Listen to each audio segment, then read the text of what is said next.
Welcome to the station, crew. Enjoy your stay. The atmospheric technician is tasked with keeping the station's atmosphere livable for all the crew members. What this means is, you need to keep oxygen and nitrogen flowing into the station. You need to fix spacings when they occur. You're also going to be working with engineering on this one, but Atmos techs are much better and much more equipped to deal with spacings. And you're also going to want to keep bad gases out of the station. Uh, just to derail a little bit, I did a poll asking what people wanted to see, and the vast majority just wanted to see the very basics of Atmos, and the rest of the comments basically had to deal with gas tanks and with air alarms. So just for the basics, I'm going to avoid talking about any form of math, because honestly, no one really wants to do math while playing a game. So I'm not gonna cover mixes. I'm not gonna cover making bombs. I'm just going to cover how to do your job at a livable level, and ignore the entity panel. I was keeping the power going. Okay, so I spawned in Atmos, and the tools you need to get started are actually none, technically. So this is actually a new bug in the game, and it might even be fixed on a branch after this I recorded this video, but this actually in a way lets me help teach it. So by default, normally all these gas mixes and pumps will be on, and I'm sure this looks daunting as hell looking at these pipes, especially if somebody's never done this before, but I will do my absolute best to break it down. There's a very common saying in the space station Discord and among atmospheric technicians, and that's just look at the pipes. That sounds stupid, but I learned Atmos by looking at pipes. I didn't know what any of them did, but I'm like, huh, okay, well these pipes are clearly going this way, and these pipes are going this way. Well, what does that all mean? I'm going to skip it for right now. So, since none of the pipes are on, I can now take the time to actually explain very easily what they do, and in step-by-step basis explain why it's important. Blue pipes are the distro pipes. What that means is, this is the gas that's being pumped into the stations. Stations, sorry. I'm going to spawn in a T-ray. I could just go get one, but I don't. I'm just teaching. So T-rays let you see under the floor tiles, and as you can see, as it goes into the station past Atmos, it goes from light blue to blue. The blue pipes connect to air vents. What are air vents? Well, air vents are what distributes the gases from the blue pipes. That means if I were to turn these on, the oxygen and nitrogen would be coming out of this vent and supplying this room with oxygen and nitrogen, aka making a steady atmosphere. So, how do I get gas to pump through here? Well, something that's in your locker is a gas analyzer. This is going to be your best friend. So if you left-click a pipe network, it'll tell you everything that's in this pipe. As you can see, there's nothing. The reason for that is there's nothing turned on. So I could turn this on, which all you do is left-click the pumps, and the default pressure, you can't see it because it's cut off, I'll scroll over, is 101.325. What is 101.325 mean? That is basically the default pressure of the station. It's going to go up and down just a little bit because you're breathing and exhaling gases and waste, but just keep it around this number. It's not all that sensitive. I'm not going to go into the exact specifics of pressure, but 101 is what you want to shoot for. But you don't have to worry about that through gas pumps. That air vents will not overput. The station will stabilize to 101 by default, regardless of what you set these pumps to. So you could just leave it on the default 101. I already have it on. So if I click on, it is now going to take all the gas from behind it, where my mouse is, and push it this way. The red nozzle indicates that that is the direction it is pointing. I'm not going to cover advanced pumps. I'm only going to stick with gas pumps and air mixers. There's plenty of more devices like passive gates and volumetric pumps and all that fun stuff, but this is a basics guide. But since there is nothing to be pushed through, as you can see through the gas analyzer, I'm still not doing anything. Okay, so let's just follow the pipe to this one. What the hell is a distro air mixer? Well, to keep it simple, the pipe on the top is the side port, and that is a 22% mix. That is our oxygen. The default ratio, if you once again check, is somewhere around this, where it's 21% oxygen and 78% nitrogen. That lines up almost perfectly with the distro air mixer. And that's the ratio you want to try to keep. You can mix it, you can change it up a little bit, but just for now, this is the basics. Well, I need this on, but once again, there is nothing going through it because there is nothing being pumped into it. It is still just empty pipes. And just to reiterate one more time, the left side, which is the straightaway, this is the primary port, and the one on top is the side port, just to be clear. Okay, we walk over here. The N2 pump. Oh, nitrogen. Okay. Once again, it is pretty... This one is clearly labeled that the nitrogen pump is pumping. Well, what does that mean? Every Atmos on all the stations will have these things called gas miners. This one is the nitrogen gas miner. What this does is endlessly produces nitrogen at a steady rate. So what happens is that if you could see the pipes, they go through the wall and they connect up to this passive vent. And the passive vent brings the gas back to here and it pumps it directly into this. It will go into this pump. This pump goes into the mixer, and it all goes into the actual distro pump, and then it goes into the station. So I can turn this on, and if we use the gas analyzer to examine it, we can see there was a whole lot of nitrogen in this chamber because that is the inlet, and the outlet is pumping at the exact pressure that I wanted it to, which comes out to around 58 moles at room temperature.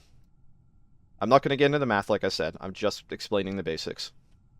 And if we go up a little bit further, and almost all stations are set up in a very similar way. This station's actually a little bit easier than others, and this is Bagel Station if you want to know the exacts, because it doesn't use an extra chamber for the oxygen and nitrogen to mix. It goes directly into that distro, and you can set up every single map in any way you want in order to keep it pumping, but that is also not a basic guide. So same thing as here. There is a passive vent. And just real quickly, a passive vent works no matter what the power, it works with no power, it works all the time, and what it does is it just always moves gas from it through the pipes, or out of the pipes through the passive vent, but in this case, it is pushing this way. If that makes sense. It's gonna be hard to explain everything perfectly in a video, but hopefully you get the premise from this. So I also need oxygen into the atmosphere, so I also just turn that on. Well, it may seem simple, and that's because honestly it is actually pretty simple to keep air flowing. And now we have the proper mixture into the air mixer, and what that means is you're technically okay to go. The pipes will not display anything because it isn't an ideal pressure in here, as in the station is still filling out the entire distro network, if that makes sense. So don't be scared the fact you're seeing zero pressure in the pipes itself, because if you come to the actual distro pipe, you can see that this is the whole station basically, or the whole station's network of pipes, and it's just going to keep climbing and climbing till it hits 101. Think of pipes not like pipes, they're kind of like storage. The game doesn't have... Proper isn't the right word. Each pipe is basically just a big storage container for gas. And I don't want to explain it further than that. I'm sure this is already confusing, and I'm seriously trying my best. I couldn't think of a better way of doing it than just actual step-by-step. But I need to keep moving on.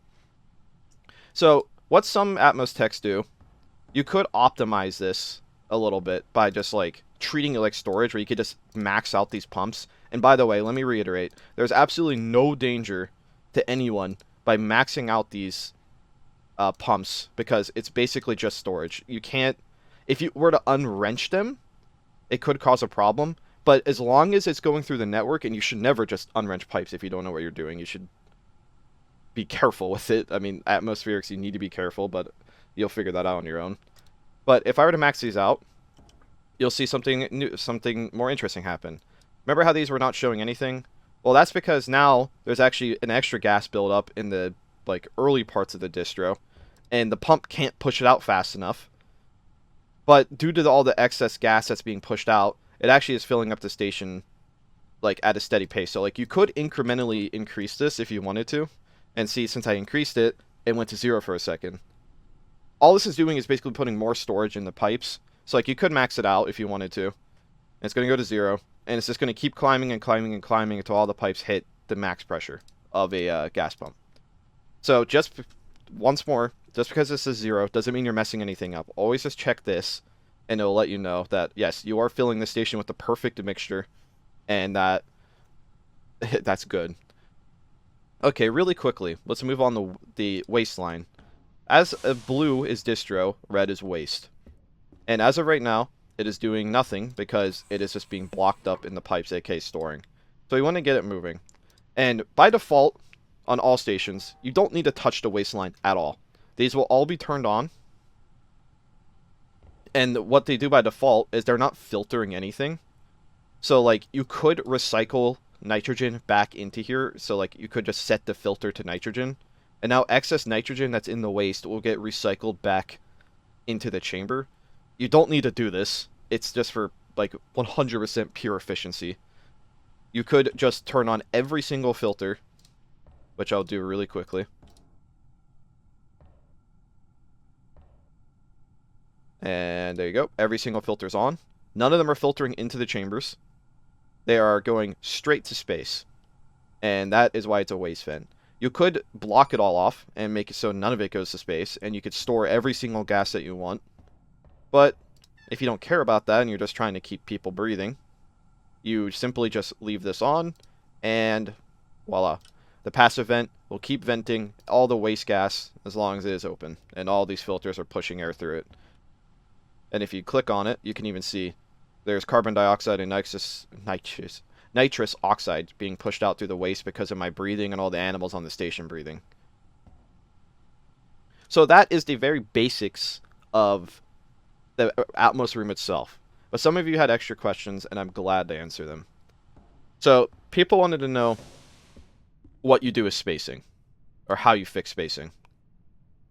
I did a spacing guide already, but I didn't cover how Atmos deals with spacing, and Atmos deals with spacing in a much more efficient way.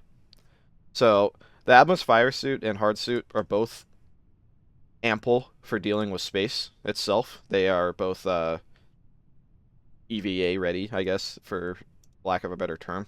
So like any suit with the hard, or I'm just going to use the fire suit, you just take your typical breathing apparatuses, put your mask on, and breathe. So what I'm going to be teaching right now, I'll just do it in here.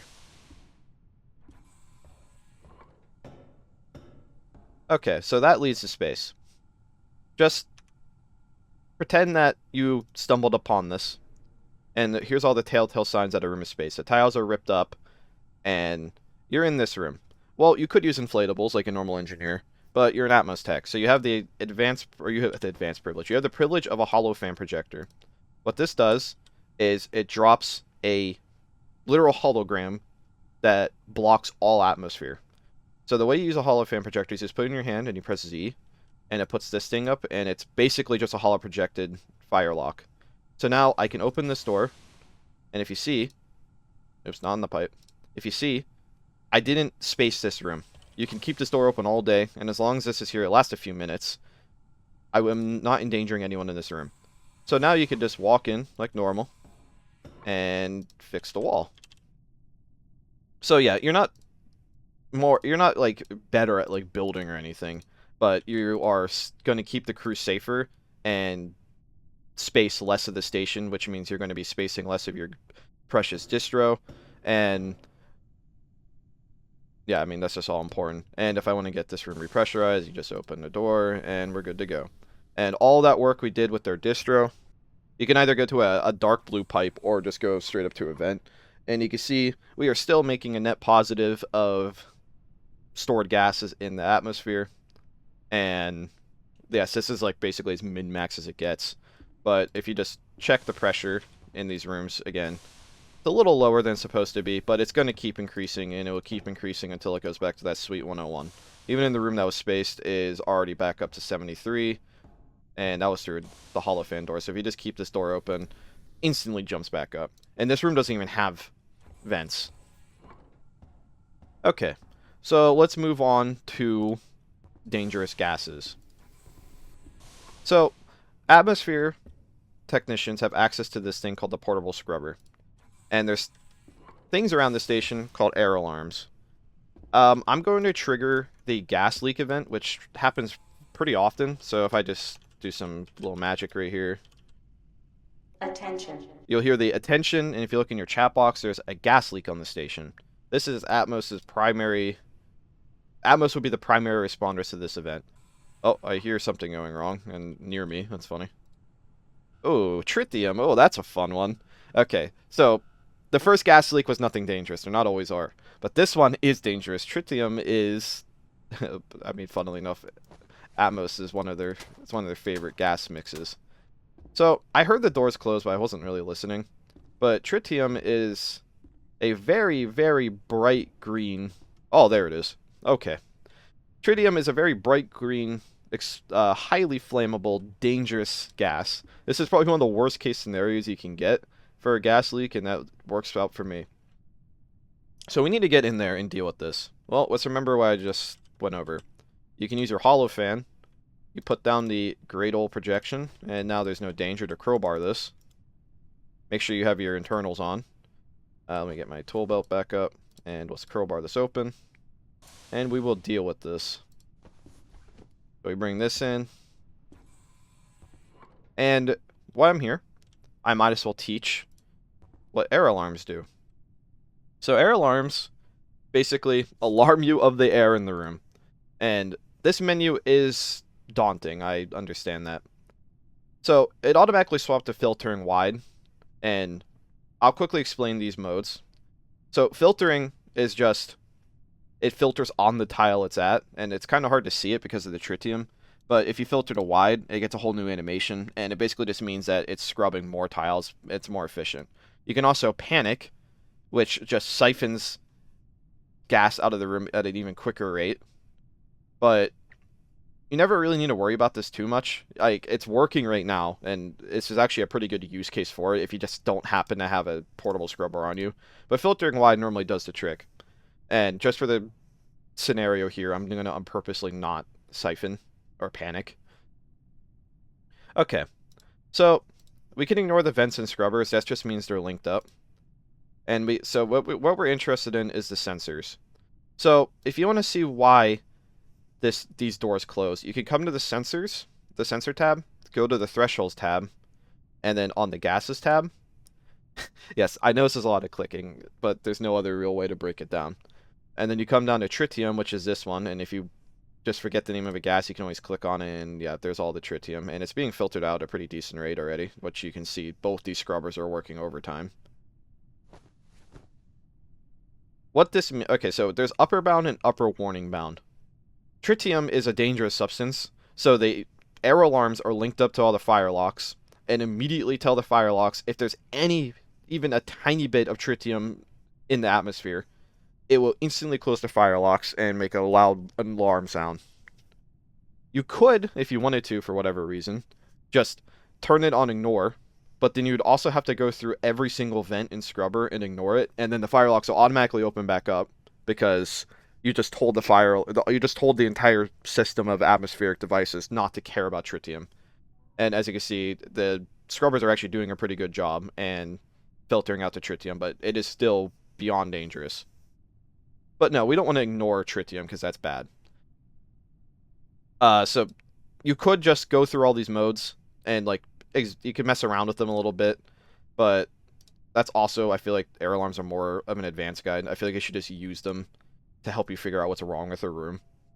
So anyway, if we want to get the tritium out of this room, you just take a wrench and your portable scrubber and you wrench it down. It takes a lot of power, and it sounds like a vacuum cleaner. And you basically just let it keep going until it sucks up basically everything that is bad in the room. As you can see, the room's almost already cleared out visually, but there is still just a little bit of tritium in the room. And the problem is, tritium is such a dangerous gas that the fire locks will not open back up until it is essentially all gone. And that is actually happening rather quickly. With 2 scrubbers on wide net and a portable scrubber, it is working overtime to get rid of this tritium.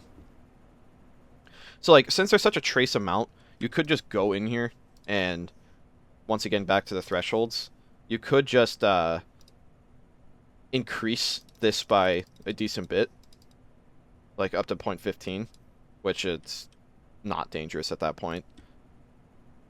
But then you also still have to go through all the extra vents, and it's a little tedious, but I mean, this is kind of your entire job, so you learn to enjoy it. I guess I could have ignored it too, but in case another gas leak happens, I don't want to have that be a problem.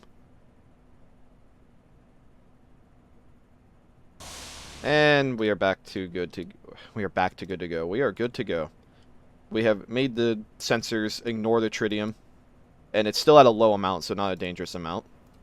And we filled it only up. We only filled the scrubber up 2% because there actually wasn't that much. But regardless of how much there is, that's the general operating procedure for dealing with bad gases. And if you want to dump your scrubbers, most maps also have this. Actually, all maps might even have this by now. You bring it all the way back to Atmos. Basically back to where you got it. And to dump it out, you look for a connector port like so. And you can see this one's tied up directly to the waste. And if you wrench a scrubber on a connector port, it dumps all of its contents out. And don't keep it wrenched because it eats power. And now it's good to go again. Even though, since it was so unfilled, that wasn't that important. But just for, like, you get the premise. Okay. Final thing I'll cover because somebody asked for this. What do you do with these tanks? Well, you could fill them back up by just essentially making, like, a connector port like this and hooking it up to the distro. You could do that. But I'm not going to show how to do that. But I'll show why oxygen canisters and stuff can be useful. So, I'll just do it right here, why not? Okay, so let's just picture that for some reason the floor disappeared. Well, the floor is spaced. Okay, so what that means is that there is... I don't know how there's... Okay, that... There shouldn't have been. How is there... I just ignore this. There is no atmosphere in here. Sometimes the analyzer gets a little confused. But there is no oxygen or anything in this room. It is at 0 pressure. It is obviously a spaced room, as the terminology goes. Well, let's just...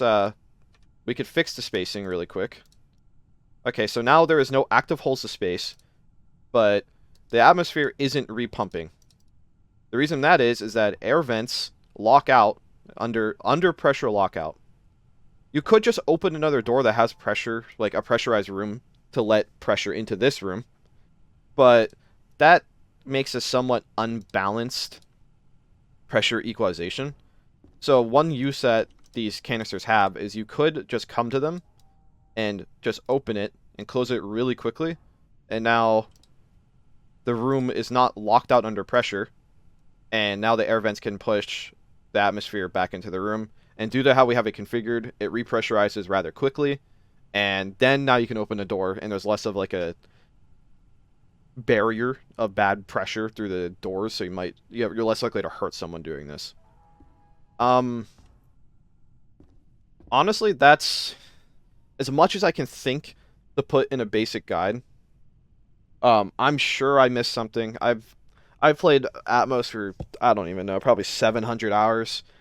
I have taught many people in game. I'm sure I forgot something. It's just kind of routine at this point. And I'm sure there's way more experienced Atmos techs out there. Like, I'm sure other people can explain it better than me. So please leave a comment if I mess something up. I will clarify it as good as I can. And don't be afraid to ask in Discord. Don't be afraid to ask in game. And I hope I taught Atmos. And yeah, that's it for now.